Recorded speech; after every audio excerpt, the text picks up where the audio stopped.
Welcome to Real Life with Jennie. My name's Jennie. Grab your favorite drink, get yourself a snack, and we'll get started. Today I have, what do I have?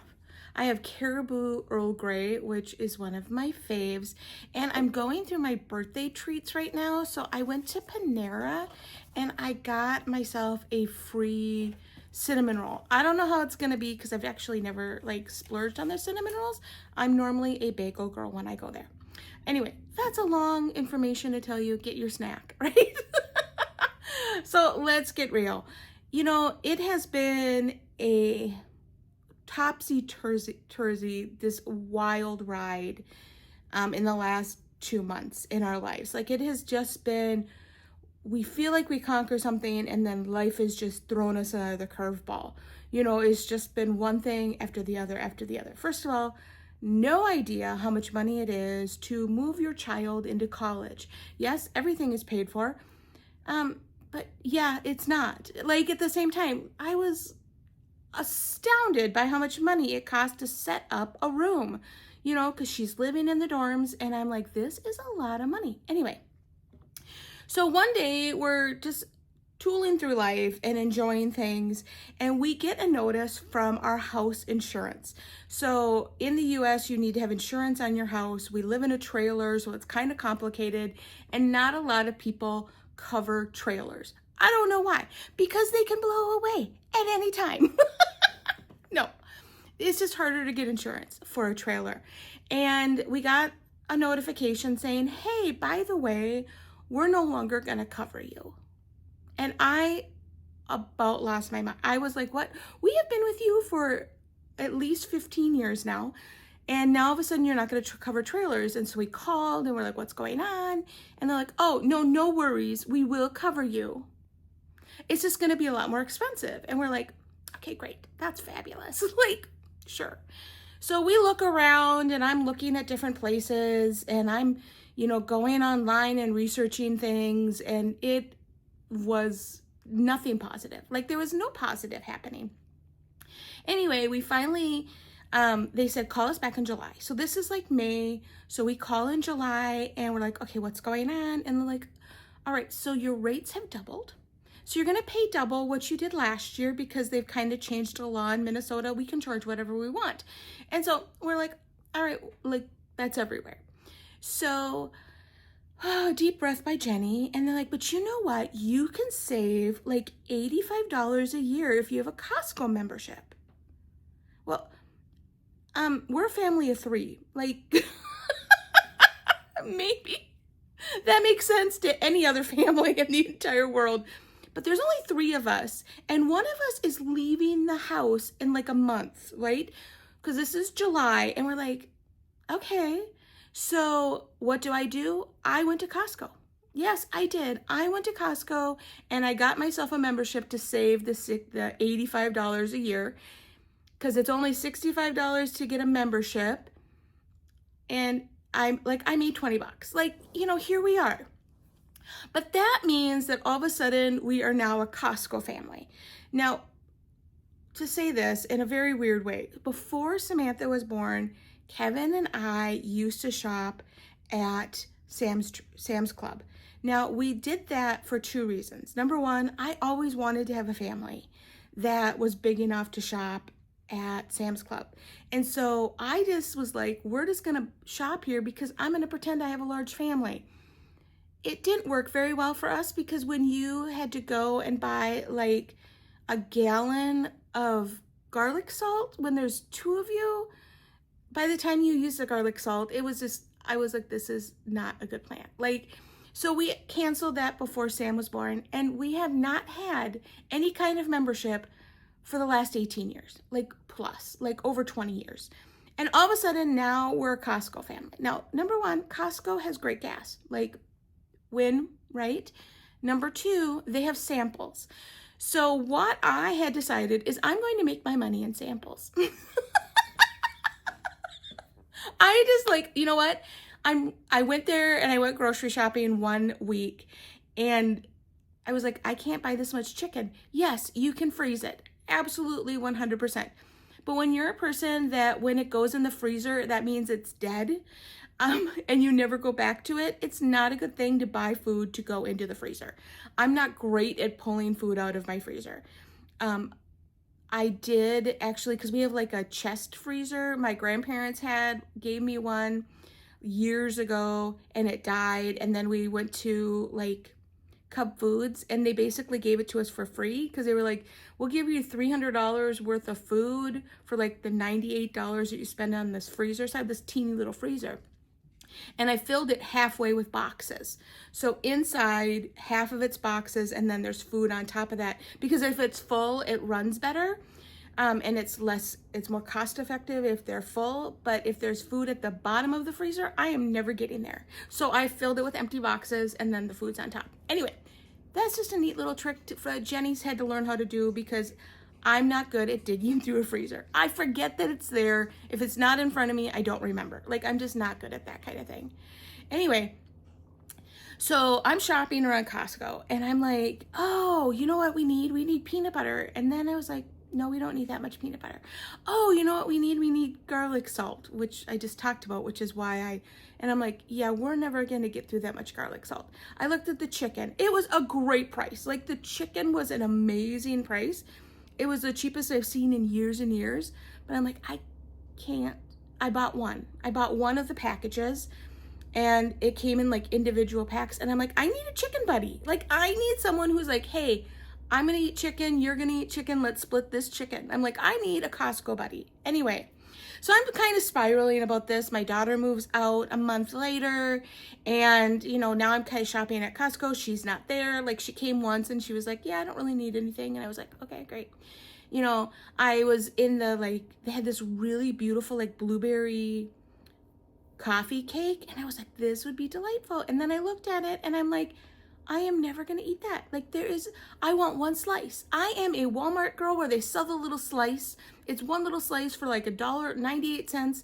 That is me. Like, I want one slice of something and I'm done. I'm just not big into like big things. And so we're just, you know, tooling around life. And we had been driving I have a blue Kia and it has been our car for 8 years and God has been so faithful with it.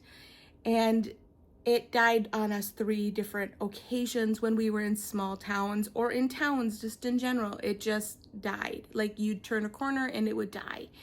And so we brought it in and we're like, what's going on? They're like, yeah, this car's done. Like, they were like, you need to start looking for a new car. And I was like, okay, well, we can start looking they said, you have about 6 months. Like, give it 6 months, take your time, find a car, no problem.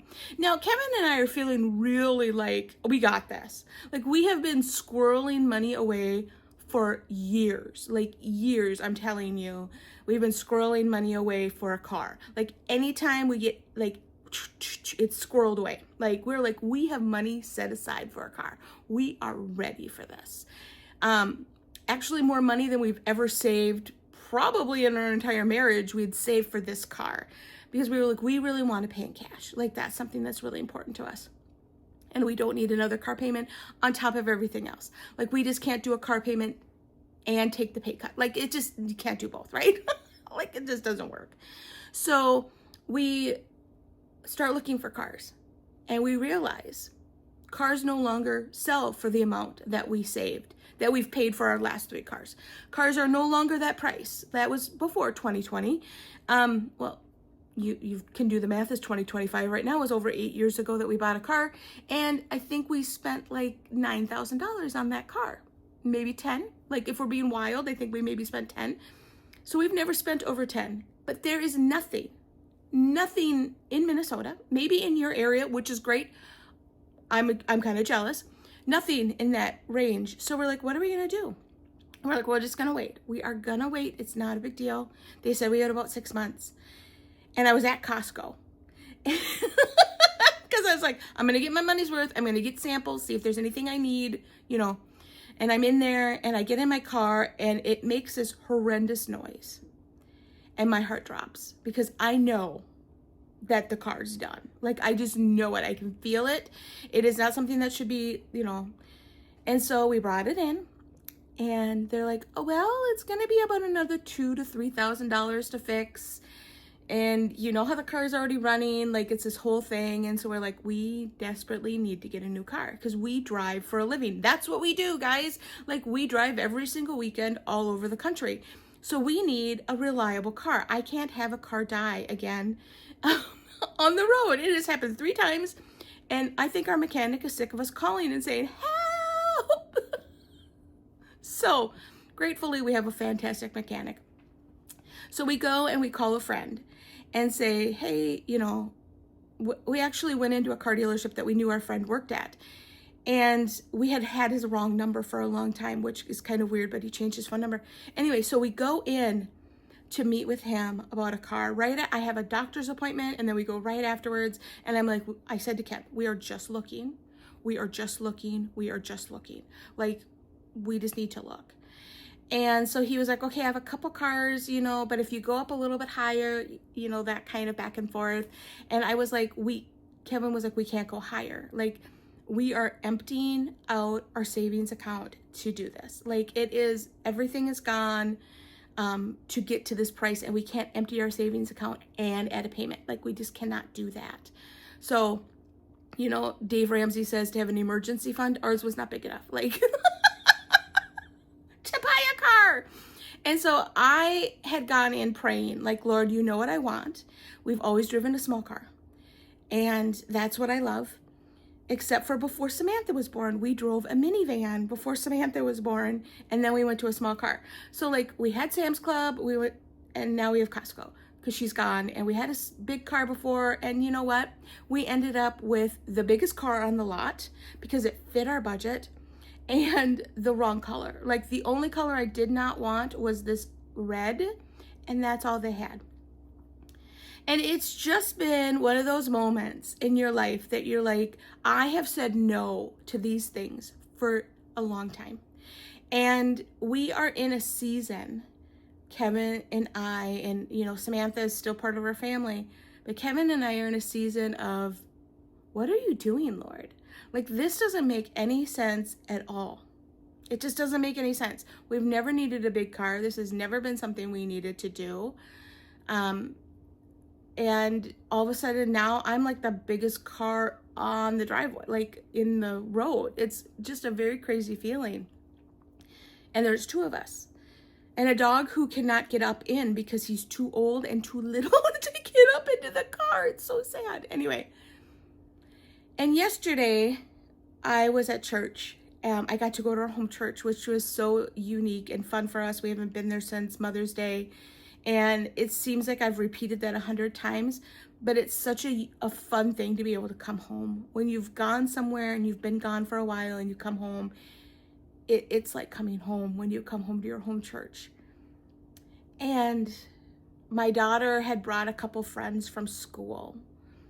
And that was like, okay, that's fun. And I'm like, so Sam and I are driving away. And I'm like, so when are your friends going back to the college? And she's like, oh, they're here for the second service because their ride doesn't leave till like 12:30, 1 o'clock. And I was like, well, shouldn't we just have them over for lunch then? Like, and she was like, oh, you'll let them come? And for the love of Pete, of course I'm going to let them come. Like, yes. And they get in the car and a sense of peace dropped over me. A sense of, first of all, our prayer for the last 28 years as a couple has been to have college students in our home. We've always wanted to host college students. We've always wanted them to be able to be at our house. We've always dreamed of having a big college Thanksgiving. We've always dreamed of that. And it's just never worked. We're a little too quiet. People don't really know that they can come to our house. And they got in my car and I was like, I don't need to worry about whether I've got room for them or not. I have a car that's now big enough to have room for them. And I have enough food at my house because of Costco that I'm not worried about feeding them. And the things that I fought against for years and the dreams that I've had to have college students at our home and have a large family and be able to afford a car, all kind of have come from the grace of God this week, these last few weeks. And so now when you see me driving in a big car, you know it's because God is like, I have a bigger plan for you. And Kevin was talking to a mentor and saying about this car and how we're like, what are we doing? But it was the car we could afford. And, you know, we're praying for miracles now, Lord. We've wiped out our bank accounts. So, Lord, now we're, you know, because there is a moment that when you have a cushion, it really is, you don't have to depend on the Lord as much. I know that sounds really horrible, but sometimes for me, when the cushion is there and the cushion is then ripped away, I realize how I've become more reliant on the cushion than I have been on God. And that's maybe being too vulnerable. And I'm not saying you need to live in poverty. Please, that is not what I'm saying. I believe that God blesses and there are seasons in everyone's life. And it's not just financially. There are times in your life where things are just stripped away and you have to rely on God more. And those are the seasons that right now, I know I need to push in. I know that God has worked some miracles. Like, I got to have some college kids over at my house yesterday. We fed them spaghetti. But that's because that's what I had. You know, what do I have enough food for? Spaghetti. And luckily, Kevin makes the spaghetti in our house. So it was a win for me. But it was just such a beautiful moment of God reminding me that his plans are better than mine. And I say that all the time here because that's what he constantly reminds me of. And so if you're in a season where things have been stripped away from you, I encourage you to take that season and use it as a time to get closer to the Lord. Use it as a time for him to come in and show his provision in those areas, in those ways that we've kind of relied on something else. And not because we're bad people, just because that's part of life, is sometimes we rely on things and that cushion, that savings account, quote unquote, and whatever you're talking about. And when those things are stripped away, you have to rely on God in a new level. And it just is such a beautiful season. And so sometimes in those seasons, we feel like, God, why? Why did you do this, Lord? Why? And I actually, for a minute, honestly, it was just 1 minute.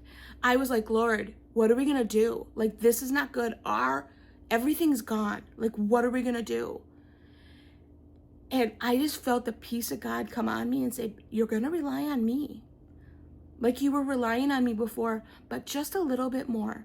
Can you trust that I've got this? Guys, can you trust that God's got this? And that whatever crazy season it looks like, and all of a sudden you have a crazy Costco membership that you don't know how to use, or you're looking at life going, God, why? Snuggle into him and see what he's got for you in this season. Well, that's all I have for you this week. I know it was kind of a crazy roller coaster, but that's okay. It always kind of is. So here we are. You can find me at Real Life with Jennie on Instagram, Facebook. You can support this ministry by going to buymeacoffee.com/reallifewithjennie. Thank you so much for those who have given. I just am blown away by your generosity. It's just been so fabulous. And that all goes back into this podcast. So I just really appreciate that. And you can also go to christconnection.cc/Jennie. I'm like, where else can you go? I know there's a third thing. You know what? We're all having that week. And I just feel like God is in the midst of doing something big. And I just pray that in your life too. As I now have a bigger car and ability to shop bigger, maybe that means God's got something bigger for you and for me. And I'm just going to lean into the season and trust God with everything that's going on. And I hope you do too. Have a great week.